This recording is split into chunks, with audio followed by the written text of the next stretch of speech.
C'est Ça bon? ne change pas de temps de D'accord. Ok. Ça, c'est à toi. C'est bon? Voilà, bonjour à tous et à toutes. Vous êtes drôlement nombreux pour une journée sur Antelme. Ça fait un petit moment que je travaille sur cet auteur et on est rarement. Donc déjà, j'ai jamais participé à un colloque consacré, même si c'est Antelme Bataille, consacré au moins à moitié à lui. Les autres fois, je suis allée pleurer chez les Duraciens, en fait, parce que comme c'est le premier mari de Marguerite Duras, j'essayais à tout prix de dire oh cette œuvre elle est importante, etc. Et je ne savais pas où intervenir parce que des colloques en tel, il n'y en a pas tant que ça. Et les Duraciens m'ont accepté. Donc des fois de temps en temps il y a. Et pour parler du premier mari de Marguerite Duras, Lucie. Bon. Donc je suis très très contente de ça, de ne pas être allée mendier pour intervenir. Et donc du coup de cet accueil, merci qu'on m'appelle en me disant oh là là vous êtes antelmienne, j'ai trop envie que vous veniez. Ça m'était jamais arrivé. Voilà. Alors, ça a été des choix vraiment douloureux à faire pour cette intervention parce que, en fait, donc il y a eu tous les aléas qu'il y a eu. Et en fait, au début, effectivement, j'étais partie à fond sur la question écologique. Et en fait, on se tape. Pardon, je vais parler mieux. Il se passe tellement d'événements dans notre panorama actuel que ça va être plutôt sociopolitique que écologique comme c'était prévu à la base. Et donc ce que j'ai décidé de faire, comme en fait j'ai 3 pistes hyper importantes à aborder et que vous le voyez déjà, je suis plutôt dans la profusion que dans la sobriété. J'ai décidé de tirer un fil, de l'exposer clairement, bien comme il faut. Et si à la fin il reste 2 minutes, d'expliquer un petit peu ce que j'avais en tête sur les 2 autres pistes, puisque du coup il y a dans la salle des gens qui connaissent vraiment l'œuvre d'Antelme et avec qui je peux partager du coup ce qui n'intéresse personne d'autre autour de moi en fait dans ma vie de tous les jours. C'est-à-dire est-ce que vous avez déjà pensé à rapprocher tel truc de la pensée d'Antelme avec tel autre truc? Et en général on me dit mais qui c'est Antelme? Voilà, donc là comme je me sens bien entourée, j'ai quand même envie de vous donner ces perspectives, mais on verra si on a le temps. Voilà, en tout cas j'ai centré mon propos sur un seul axe du coup. Alors, pour commencer, donc je vous rappelle, là, mon titre, c'est « Et si on avait vraiment lu Antelme ?» Donc vous le voyez, c'est pas très sympa parce que ça veut dire qu'on n'a pas vraiment lu Antelme. Et évidemment, moi je l'ai lu, donc le « on », c'est juste par politesse. Voilà, et en fait, mon titre implique que si on avait lu Antelme, eh ben, il n'y aurait plus de classe, de race et de questions comme ça. Et je ne sais pas si vous avez entendu un gars comme Éric Zemmour récemment. Et il semble bien que la question est encore au cœur de débats que certains d'entre nous ont du mal à comprendre en 2022. Voilà, donc si on avait vraiment lu Robert Antelme, les humains ne penseraient plus en termes de classe et de race. Évidemment, je vais en reparler, je ne peux pas vous balancer ça dans la tête et ne pas y revenir point par point. Et à une époque où certains et certaines, malheureusement, osent bavasser sur une notion aussi foncièrement insultante que le grand remplacement, je me dis qu'on aurait vraiment dû, tous et toutes, lire attentivement Robert Antelme. Donc c'est ce qu'on va faire là. Voilà, donc, donc là je vais vraiment m'attacher au passage clé de l'espèce humaine, celui où on comprend pourquoi Robert Antelme a intitulé son œuvre « L'espèce humaine », et où on comprend donc le cœur philosophique de l'ouvrage. Je vais vraiment travailler là-dessus, sur ce passage que beaucoup d'entre vous connaissent, sur voilà, il n'y a qu'une espèce humaine, je vais revenir dessus. Donc je vais vous rappeler un petit peu ce dont il est question, et je vais expliquer du coup mon titre qui du coup était, j'allais dire été, mais non, il est toujours un peu rentre dedans, qui était la fin des classes et des races. Ok.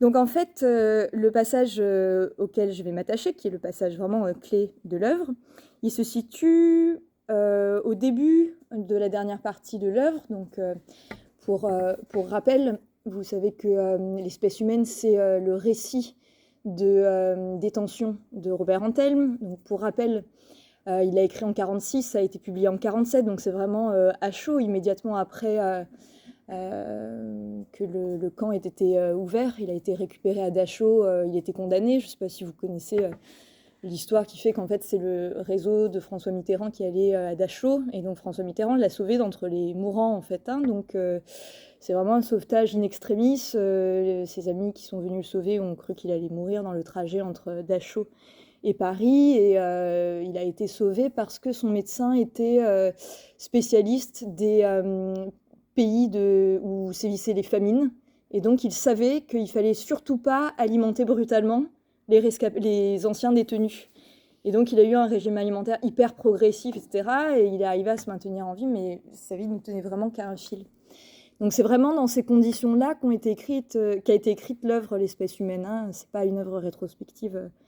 Voilà, il n'y a même pas eu le temps que le corps ait repris vraiment sa place pour que l'écriture commence. Et donc l'ouvrage suit une trame chronologique, et cependant c'est une série de moments clés, c'est-à-dire que tout n'est pas rapporté de manière vraiment précise, jour après jour, etc. C'est une trame chronologique d'ensemble de laquelle sont dégagés des moments clés qui sont propices à une réflexion philosophique d'une justesse bouleversante, d'une profondeur extraordinaire.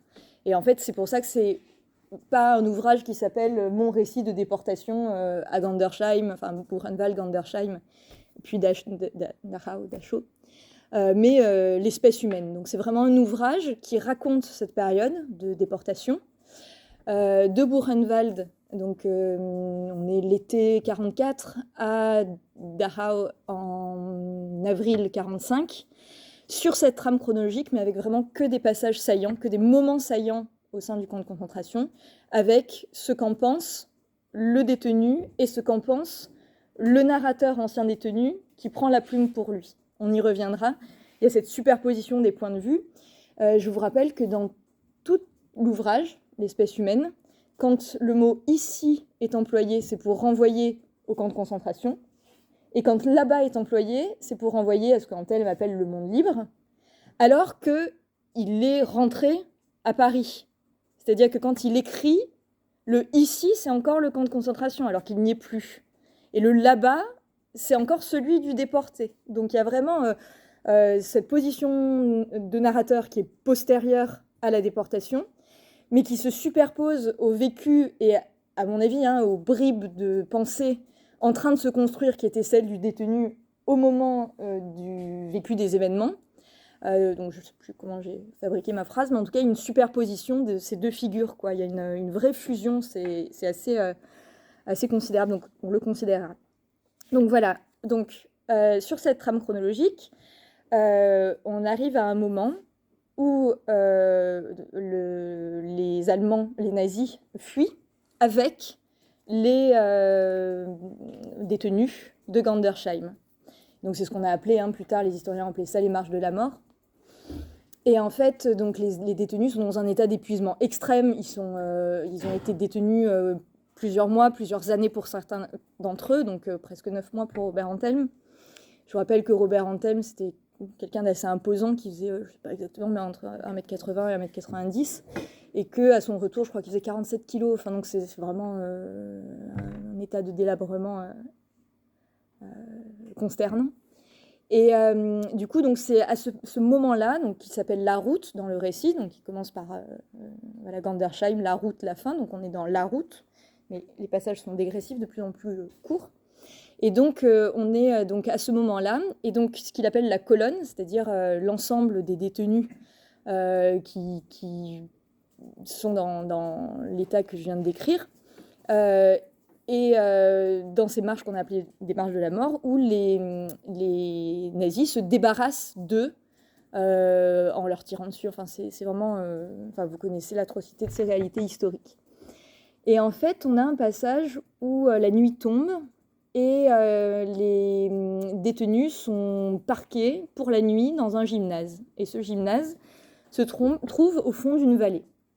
Et en fait, là aussi, c'est toujours comme ça chez Antelme, c'est dément parce que la scène se passe à l'intérieur du gymnase, et en même temps, l'esprit du détenu est complètement concentré sur l'extérieur, donc la vallée.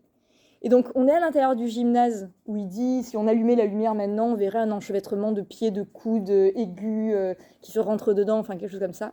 Et pourtant, le passage clé dont je vais parler là, c'est un passage où ça commence par, alors je ne l'ai plus en tête exactement, mais dehors, la vallée est sombre, et il parle de la beauté de la nature, de la plante, de la bête éclatante, de l'arbre, cette divinité, etc.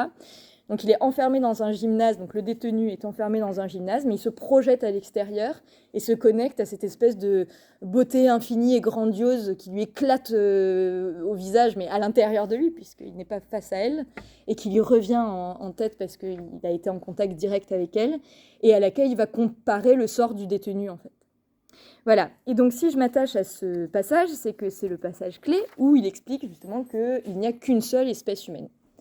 Donc l'un des points que je voulais aborder et que j'aurais pas le temps d'aborder, mais que j'aborderai peut-être en 1 minute à la fin, s'il me reste 1 minute, c'est effectivement que cette question, ce texte qui est si connu chez les anthelmiens, pose beaucoup de questions concernant le spécisme. C'est-à-dire que pour le coup, je trouve qu'il y a pas mal d'assertions qui sont très très contestables.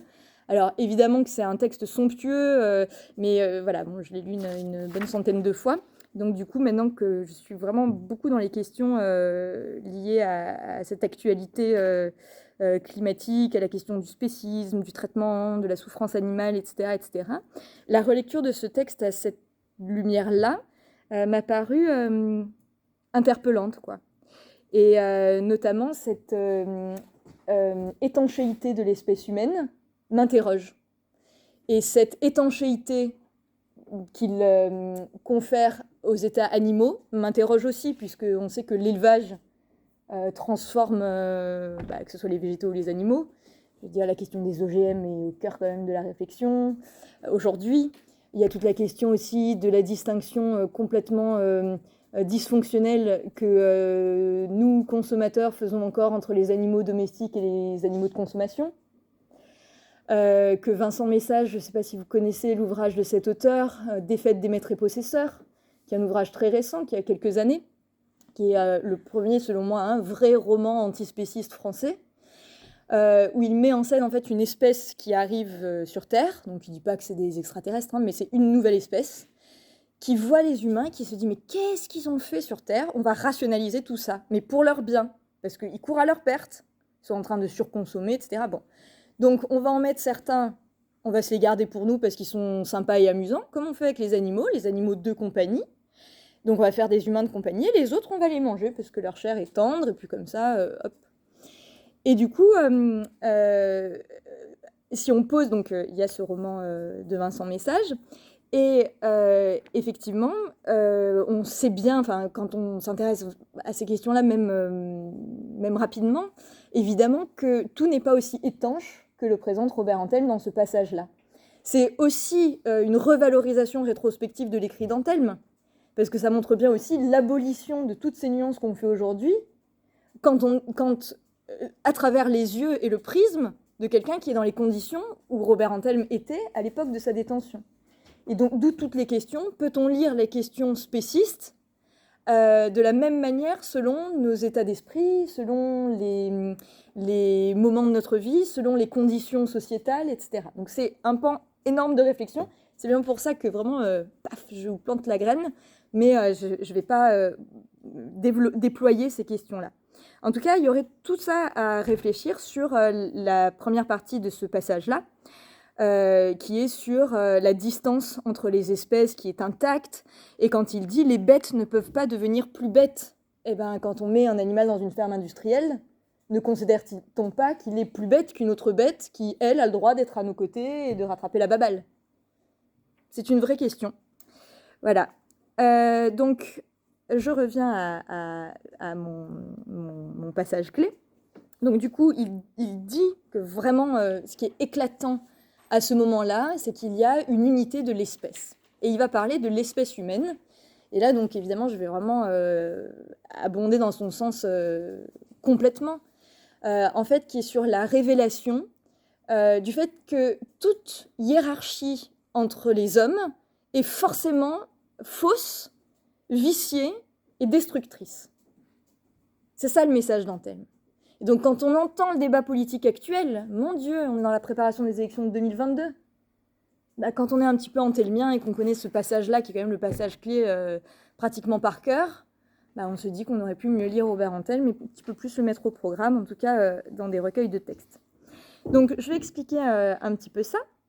Donc on est à ce moment-là, le personnage est donc enfermé dans un gymnase où il passe la nuit avec les autres détenus épuisés, et il se connecte à la vallée qu'il a traversée pour se rendre dans ce gymnase sous la contrainte, et il la voit comme un paysage somptueux où la nature a un droit de vie qu'on ne lui conteste pas. Et là, c'est la question que je pose, c'est qu'en fait, l'humain passe sa vie à contester le droit de vie des animaux, des végétaux, des minéraux, je veux dire, ce que l'être humain a fait à cette planète n'est plus à prouver. Hein. Maintenant, il y a consensus. Le GIEC, qui est quand même pas l'extrême gauche ou le mouvement écolo des années 60, rend son rapport en disant que si on veut arriver à une condition climatique où la température n'augmente que de 1,5 degré dans les prochaines années, il faut des mesures radicales et sans précédent. Ça, c'est le rapport du GIEC, donc groupe d'experts intergouvernementaux pour l'ONU. D'accord ? Donc là, c'est pas juste une petite partie de la population qui pense ça, c'est un consensus scientifique. Ok. Donc en fait, ce sur quoi je vais revenir ici, c'est de dire à quel point Robert Antelme montre définitivement, et je vais expliquer ce que je mets derrière le mot définitivement, à quel point toute idée de hiérarchisation au sein de l'espèce humaine est non seulement nulle et non avenue, mais forcément porteuse de dangers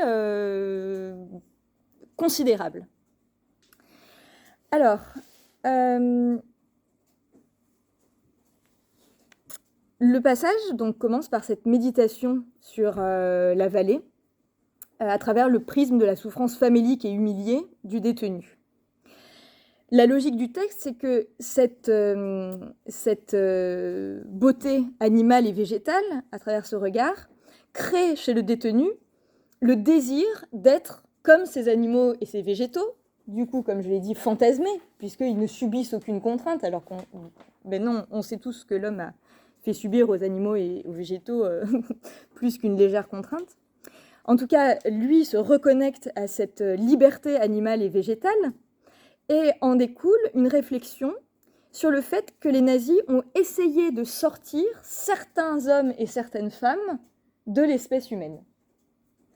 Et que là, à ce moment-là, donc qui suit la trame chronologique, se superpose le regard du détenu rescapé, enfin du rescapé, donc le regard du rescapé se superpose au regard du détenu, et donc on sait qu'il y a eu mise en échec de la logique nazie.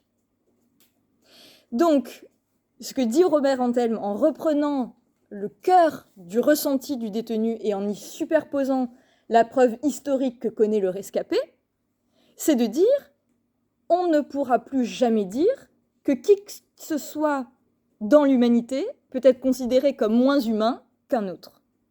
Et ça l'amène à dire, parce qu'on est quand même chez Robert Antelme, donc il va loin dans l'introspection, que cela le conduit lui-même à devoir s'appliquer à lui-même sa propre logique et à considérer que son propre oppresseur, le bourreau, le nazi, le SS, il ne peut pas lui non plus le sortir de l'espèce humaine. Et c'est ça sa conclusion, c'est que si lui, détenu, victime, affamé, complètement menacé de mort à chaque seconde qui passe, si lui ne peut pas sortir son bourreau, le nazi, le SS, de l'espèce humaine, c'est bien que personne ne peut sortir personne de l'espèce humaine. Parce que lui, il aimerait bien dire c'est un monstre, c'est un bourreau, il doit être exclu de l'espèce humaine, ou tout comme ça. Donc, c'est les SS, eux, ils ont essayé de dire certains ou certaines d'entre vous ne sont pas suffisamment dignes de représenter l'espèce humaine, on va vous en sortir, vous animaliser, vous mettre dans de telles conditions que vos comportements vont paraître ceux d'animaux sauvages, etc., etc. Et en fait, c'est pas ça, c'est pas les nazis qui se contredisent eux-mêmes, c'est le fait que le détenu ne puisse pas sortir son oppresseur de l'espèce humaine qui prouve plus que la tentative même de l'oppresseur de sortir le détenu de l'espèce humaine que personne ne peut sortir de l'espèce humaine et qu'aucun nivellement n'est possible. Voilà, donc c'est quand même assez fort comme constat. Et une fois qu'il a dit ça, il ne s'arrête pas là. Il dit, ce que je dis là, ça ne s'applique pas qu'au SS et à nous, parce qu'on pourrait croire pareil, qu'on est dans des conditions, un apax historique, en fait, quelque chose qui n'existe qu'une fois dans toute l'histoire de l'humanité, voué à ne pas se reproduire, etc. Et là, on est... Voilà, enfin, on espère, mais c'est pas très gai en ce moment. Donc, il pourrait dire, voilà, cette logique, on l'a apprise parce qu'on est dans un... Enfin, on sort d'un camp de concentration, que les conditions dans lesquelles on étaient inimaginables, et que les gens qu'on avait en face de nous étaient fous furieux, même si ce sont des membres de l'espèce humaine. Et ce qu'il rajoute, c'est non. Le camp de concentration n'est que la loupe de ce qui se passe dans le monde. Et là, il s'adresse à vous et moi, sur les générations à venir, et il dit, si vous essayez encore une fois de sortir qui que ce soit de l'espèce humaine, ou de niveler l'espèce humaine, ou de créer encore des catégories, c'est lui qui emploie les termes de classe et de race, c'est que vous n'avez rien compris. C'est-à-dire que nous, tout ce dont on témoigne, en fait, c'est d'une réalité vécue que vous ne pourrez pas voir parce que vous vivez dans un réel dilué où ça ne vous éclate pas au visage, alors que nous, oui. Mais c'est la même chose. Il y reconnaît la même logique. Donc, toutes les logiques de classe et de race, donc de nivellement de l'espèce humaine, de créer des gens qui y appartiendraient plus que d'autres, là je fais de la quasi-paraphrase d'Antelme, etc., et selon lui, non seulement faux et fou, mais si c'est après avoir eu connaissance de l'époque concentrationnaire, infirmé par l'histoire. C'est-à-dire que ce n'est pas un postulat philosophique, théorique, où on pourrait dire oui, c'est un postulat intéressant, que tout nivellement intra-espèce humaine est forcément voué à créer l'horreur. C'est une prise de conscience historique et irréfutable. Donc, ce que dit Antelme, c'est on ne peut plus jamais, vous et moi, parler de classe et de race.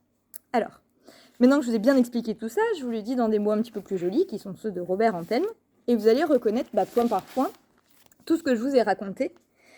Comme le propos de Robert Antelme est extrêmement dense, j'aime bien expliquer avant de vous le faire entendre pour qu'à l'écoute apparaissent vraiment toutes les étapes et les subtilités de sa pensée. La variété des rapports entre les hommes, leurs couleurs, leurs coutumes, leur formation en classe, masque une vérité qui apparaît ici éclatante, au bord de la nature, à l'approche de nos limites. Il n'y a pas des espèces humaines, il y a une espèce humaine. C'est parce que nous sommes des hommes comme eux que les SS seront en définitive impuissants devant nous. C'est parce qu'ils auront tenté de mettre en cause l'unité de l'espèce qu'ils seront finalement écrasés. Et là, attention, extension, mais leur comportement et notre situation ne sont que le grossissement, la caricature extrême de comportements, de situations qui sont dans le monde, donc chez nous, aujourd'hui. Tout se passe effectivement là-bas, donc ici, je vous ai expliqué l'inversion de l'ici et du là-bas, comme s'il y avait des espèces, ou plus exactement, comme si l'appartenance à l'espèce n'était pas sûre, comme si l'on pouvait y entrer et en sortir, n'y être qu'à demi, ou y parvenir pleinement, ou n'y jamais parvenir, même au prix des générations. La division en classes et en races étant le canon de l'espèce, et entretenant l'axiome toujours prêt, la ligne ultime de défense, ce ne sont pas des gens comme nous. Eh bien ici, la bête est luxueuse, l'arbre est la divinité, et nous ne pouvons devenir ni la bête ni l'arbre.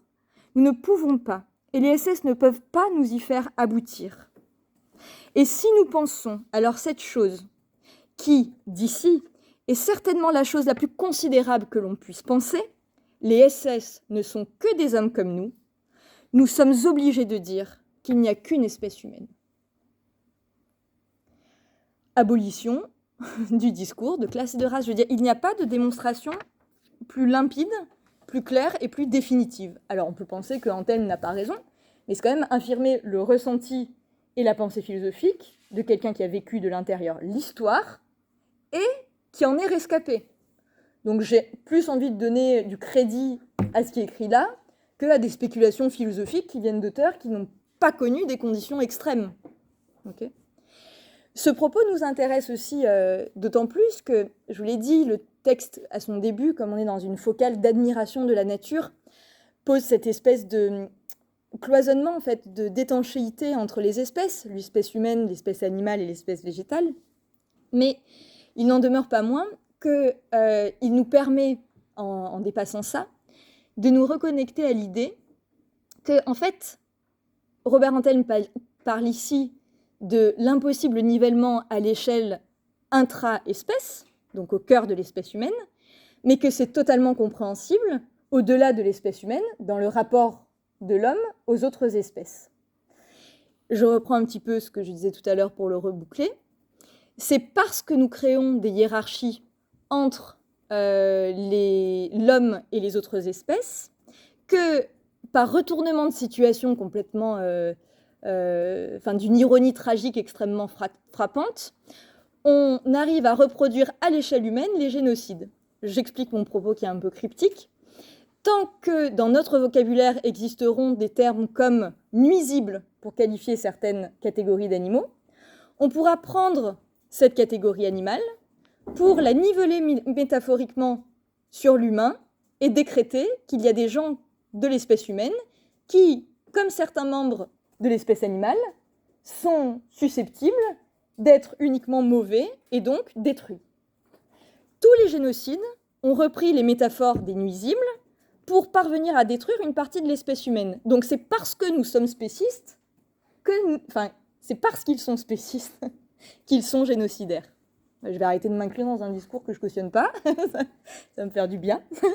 Voilà, donc je ne sais pas si la démonstration est suffisamment claire. En gros, donc je reprends un petit peu. Tous les génocides sont fondés non seulement sur l'animalisation, mais en plus sur le comble de l'animalisation, qui non seulement de dire animalisation égale l'homme, certains hommes sont comme des animaux, et ce serait négatif, ça c'est du spécisme. Hein. S'ils sont comme des animaux, on peut les traiter comme des animaux, mais de quel droit traite-t-on les animaux comme on les traite ? Et pourquoi traite-t-on nos animaux domestiques quasiment comme nous, et les animaux de ferme industrielle comme si la nociception n'était pas avérée ? C'est-à-dire c'est comme si la souffrance animale n'était pas quelque chose de connu. Je fais une parenthèse, vous connaissez sans doute toutes et toutes la L214. Donc ces lanceurs d'alerte qui ont beaucoup fait parler d'eux avec les images de fermes industrielles ou d'abattoirs.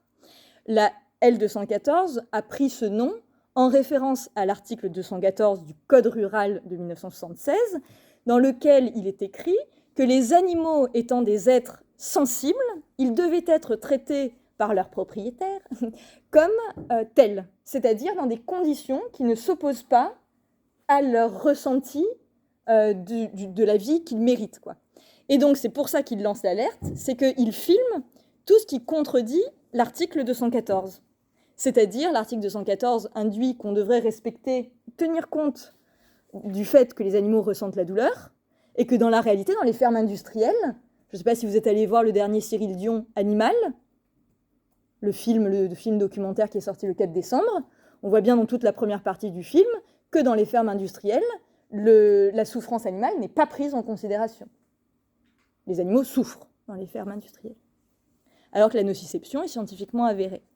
Voilà, donc en fait, quel que soit le potentiel de réflexion que j'ai pu poser sur l'étanchéité entre les espèces que montre Robert Antelme et à laquelle j'attribue, que met en mots Robert Antelme, mais à laquelle j'attribue à une espèce de focale très particulière, le point de vue qu'il donne sur l'espèce humaine est, selon moi, totalement duplicable à la question des autres espèces, c'est bon, à la question des autres espèces, et pose de manière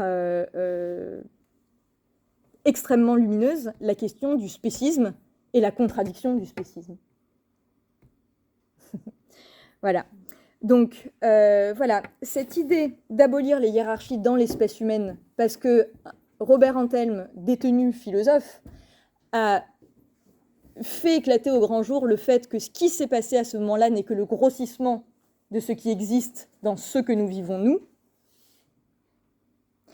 Interdit à tout jamais de penser, non pas théoriquement, mais parce que ça a été affirmé par l'histoire, que l'on puisse, sans danger, créer des catégories et des questions de supériorité et d'infériorité entre les membres de l'espèce humaine. Et pour résumer, j'applique ça à la question du spécisme et de l'antispécisme, en disant qu'une fois qu'on a lu Robert Antelme, on peut dupliquer sa pensée qui est intra-espèce humaine à la question extra-espèce humaine et à l'abolition du spécisme, qui serait un archaïsme, puisque tant qu'il y a spécisme, en fait, la menace génocidaire est toujours présente. C'est pas juste parce que vous dites, bon, au sein de l'espèce humaine, on va arrêter de se comparer les uns aux autres et de penser que certains sont supérieurs à d'autres. Il y a quand même de la marge, hein, on n'en est malheureusement pas, même pas encore au tout petit début de ça.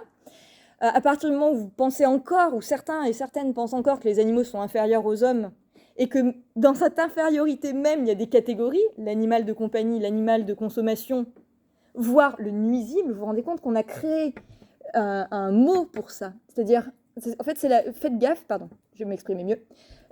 Dans le vocabulaire, toute substantivation devrait interpeller. La substantivation, c'est quand on a un adjectif et qu'on le transforme en nom. Au lieu de dire cette personne, au niveau de ses revenus, c'est vraiment difficile, on dit elle est pauvre, adjectif, un pauvre. C'est quelqu'un qui n'a plus d'autre existence que d'être qualifié, limite nature, fonction, net par sa nature, comme pauvre. Oui, le pauvre du coin de la rue. Non, c'est un être humain en état ponctuel ou long de pauvreté économique. Il a peut-être une richesse littéraire ou humaine extrêmement grande. Voilà. Et en fait, le mot nuisible suit la même logique. C'est-à-dire que, en fait, il y a un environnement dans lequel on a des modes de vie urbains, donc des ordures ménagères, et qui créent la prolifération d'un certain type d'animaux. Comme nous, on est anthropocentriste et égoïste, on dit ils nous saoulent, on est dans nos maisons, on est bien tranquille, on devrait les dégager. On crée des bombes chimiques pour dégager ce qu'on a considéré comme nuisibles. C'était un adjectif. Une partie des animaux qui sont nuisibles dans la phrase à notre petit confort dans notre appartement de propriété privée, machin, ce sont des nuisibles, détruisons-les. Et je ne sais pas si vous voyez à quel point les publicités qui s'attachent à la destruction des nuisibles sont dans une logique de guerre qui devrait en effarer plus d'un et plus d'une. On y va quand même à la bombe chimique. Voilà, je dis quelque chose qui fait beaucoup rire mes étudiants de Sciences Po Ex, mais qui n'en est pas moins vrai. Je leur dis, vous ne pouvez pas avoir bossé 15 ans sur le génocide et dégoupiller un truc anti-cafard en toute impunité dans votre cuisine, quoi. Oui, ça fait à la fois rire, et en même temps, c'est le début d'une prise de conscience. Je me moquais de moi il y a encore 5 ou 6 ans quand je le disais. Je refuse de me moquer de moi à nouveau. Voilà, donc pour moi, le texte d'Antelme est porteur d'une idée qui est non seulement que toute hiérarchie au sein de l'espèce est porteuse de dangers immenses, et elle est duplicable à la question spéciste, puisque tout nivellement entre les espèces conduit par un espèce de retournement de situation à la possibilité toujours présente de redupliquer ce qu'on inflige aux autres espèces à nous-mêmes. Donc c'est le principe métaphorique que j'ai abordé tout à l'heure, en disant ok, dans l'espèce humaine, on est tous égaux, mais il y a des animaux qui sont inférieurs à nous. Oh, regardez-les, ils se comportent comme des animaux. Ce sont des animaux. Ils ne sont pas vraiment humains. Et si on les détruisait? Donc, je vous rappelle que les juifs étaient les rats dans le lexique nazi, et dans le génocide rwandais, c'était les cafards. D'accord? Donc c'est toujours la même chose. On prend les nuisibles du coin, on les érige, on utilise la métaphore que l'on prend dans l'espèce humaine, et on en profite pour essayer de sortir des personnes de l'espèce. Donc tant que cette logique est à l'œuvre, à quelque échelle que ce soit, elle est au niveau de l'espèce humaine. Voilà. Je vais maintenant conclure.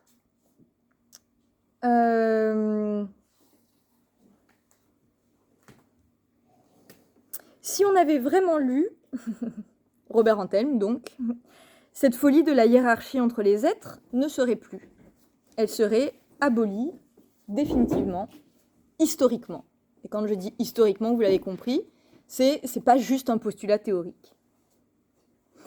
Suite à la Seconde Guerre mondiale, les sciences humaines et sociales ont fait bouger leurs lignes.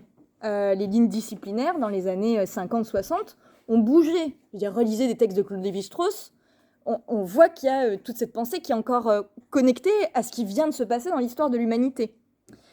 Moi qui ai été éduquée dans les années 90, école, collège, lycée, au moment de mon éducation philosophique, c'était déjà globalement terminé. Heureusement, pas partout, mais le fait de bouger les lignes dans le sens de repenser quelque chose qui nivelle, qui mettrait un terme au nivellement dans l'espèce humaine, dans les années 90, c'était déjà assez largement oblitéré.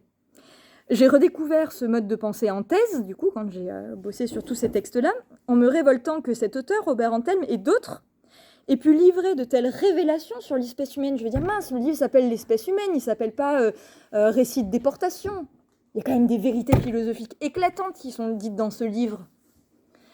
Donc, j'ai redécouvert ça en thèse, et je me suis révoltée que de telles révélations sur l'espèce humaine n'aient pas eu plus d'impact que ce que je mesurais dans mes études, en fait. Ce qu'on m'enseignait à moi en tant que lycéenne, étudiante, et ce qui faisait l'essentiel du contenu des cours que je recevais à l'université. Pourquoi ces idées-là, dont on a parlé aujourd'hui, ne sont-ils pas entre-temps devenues les piliers axiologiques de notre être au monde? C'est la question que je me suis posée à 20-25 ans. Je redécouvrais ça, et je me disais, mais c'est incontestable, et on est des décennies plus tard, et pourtant, c'est même pas que c'est contesté, c'est que ça n'est pas à l'œuvre, quoi.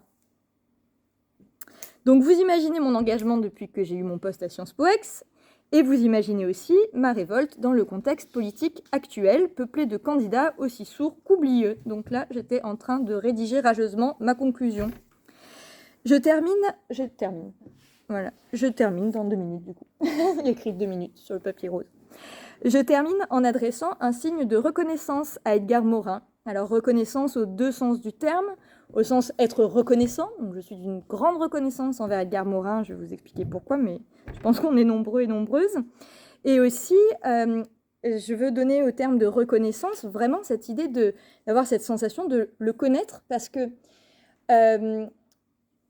Edgar Morin et Robert Antelme, certains et certaines d'entre vous le savent bien, étaient très proches, ils ont été très liés.